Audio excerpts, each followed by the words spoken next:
Hi, I'm Narendra Kumar, and in this video I'm going to teach you how do we play around with files and folders in Databricks. We will understand how we can copy and move files and directories. We will also understand how we can create new directories and put some text into a new file. So all these things we will go through one by one through the hands-on demo. So let's get started. To play with files in Databricks, first of all, we need to put some sample file, and we store all the files in Databricks in something called as volume. So first of all, let's create a new volume. And create a new volume, we need to create it inside a catalog and schema. So if you have created it for the first time, first you need to create a catalog like this. We can give it any name. I'm giving it dbutils catalog. And inside the catalog, we need to create something called as schema. So schema is already created. We will use this default one. And inside this schema, we need to create a volume. So we can give it any name. Again, I'm going to give it dbutils volume. So volume, it is like a directory in our laptop. It is a folder structure. So using this folder, we will be able to access all these files that are there. So inside this volume, we need to first create a folder or directory. Let's name it input. And here I'm going to upload some sample files. You can upload any file that you want. I have these some CSV files. So these I'm going to drag here and upload them. So these are uploaded very quickly. And if I refresh it, I will see that all these files are uploaded now. And we need to copy this path. We will need it to access all these files. Now let's go to our main notebook. And this notebook I have uploaded on GitHub. Link is there in the description. You can use it if you want. So that path we need to provide here. Inside this dbutils, inside file system, we have multiple commands. First of them, it is ls. So ls means like a list directory or list files. It is going to provide the complete list of all the files and folders inside this particular directory. So this looks little bit less structured, and the response that it returns, it is a sequence. It take a directory as input, it return a sequence. And if we want to see it in a better way or use it programmatically, then we store it in a data frame, and that data frame we can display here.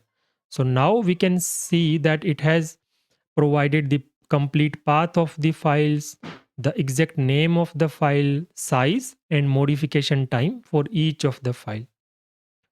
The next command that we are going to look at, it is cp. Cp means copy.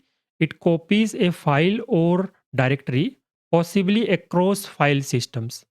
So how we can copy is, it takes these three arguments: from, to, and recurse. So let's say if we want to simply copy one file to another location. So this is one of the file that I had uploaded. I have just replaced this input to output, and it will create this folder and put the same file there. So if I run this code, it will copy this file over. And in this case, I am putting the output file in the same volume which we created here. But in practical scenario, the volume can be pointing to a Azure Data Lake storage or S3 in AWS. And this can be connecting to one storage. This can be connecting to another storage. So that is how it can even directly copy data from one storage account to another storage account in this exact same simplified way. So that is how simple and powerful it is. And in this case, simply I'm copying a file. If we want to copy entire directory, then what we do is we specify the input or our source directory and our target directory where we want to write it, and put a recurse equal to true. Recursive true means it will copy everything that is there in this directory. It can be files, folders, whatever is there, everything it will copy. So if I run this command, and if we go to that location, so here we can see that the output folder, it is created automatically, and all the files has been copied here. Similarly, if instead of copying the file, we want to move the file, we want to delete the source file across after it is copied. So then instead of cp, we use this mv command. Mv means move. Syntax wise, it is exactly same. Let's say if I'm moving this file from this location to this location, then it will move it. So in output, it is there. It has been copied again. Here we can see, and from input, it has been deleted now. So this is the file. If I refresh, it will be gone. So that is how it works. And also one more thing which I forgot to tell here, it is like if we use this cp or cp kind of commands, then if we run it again and again, then it will replace the target file. So if the target file is already there, it will replace it. And then let's say instead of moving, if we want to, we know some file and or directory, if we want to delete it, then we use this rm command. So its syntax is like this. So by default, if we want to delete a file, we just provide the complete path of the file and it will simply delete it. Let's say from this output folder, I want to delete this file. So it has been deleted. True means the operation, it was successful. So now if we go to the output folder, so this file is there. If we refresh it, we will not see it because it has been deleted. And similarly, if we want to delete entire directory, that also we can specify here. And we also need to specify this recurse equal to true so that it will delete entire directory and whatever is inside that. And if we want to create a new directory, a blank one, then we use this command, which is mkdirs. So it creates the given directory if it does not exist. And it also create any necessary parent directory if required. So let's say we have the path already until here. This is our volume. If I specify these two folder name, which are currently not there, so it will create both the folder. So entire path, it will create automatically. So if I run this command and if we go to that location and I refresh it here, we will see that this folder has been created and inside it, this another folder also has been created. So that is how we create new directories here. And in the next scenario, let's say if we have very big file, the size of the file, it is in GBs, and we want to just look at the initial lines of the file, what kind of data it has. Then what we do is we use this head command. What it does is, let's say if I'm providing a simple uh, file path, this is the file I want to read, and I have mentioned head there.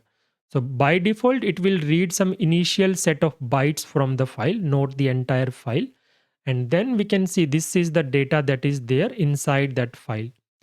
And optionally, it take additional argument as well. Let's say if I don't want to see this much data, then we put this thing, which is the number of bytes. So how many bytes we want to see, that is also we can specify here. And this time it is just showing the initial 25 bytes to us. So that is the use of this head command.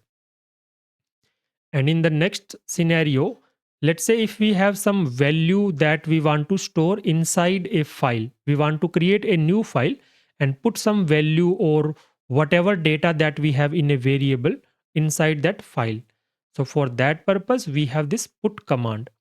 And how does this works is, it takes the new file name or target file name where we want to write the data. Then it take the data what we want to write inside this file, and this true means it will overwrite the file if it is already there. And in this case, I have hard coded this data, but practically it can be any data that has been read dynamically through the programming. So if I run this command, it will create this a new file and it will write this data inside that file. So now if we go to this output folder